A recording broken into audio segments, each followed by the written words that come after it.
Hi everybody and welcome! Today I have the SONY ULT FIELD 3 speaker and I'm going to tell you how you can easily connect to the second device using your speaker simultaneously.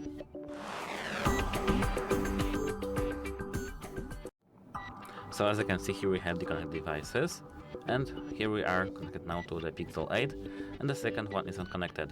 Let's click on that and tap plus. Now our speaker is in pairing mode, and now we can bring our new phone, for example this iPhone, and settings, Bluetooth, and here ULT FIELD 3.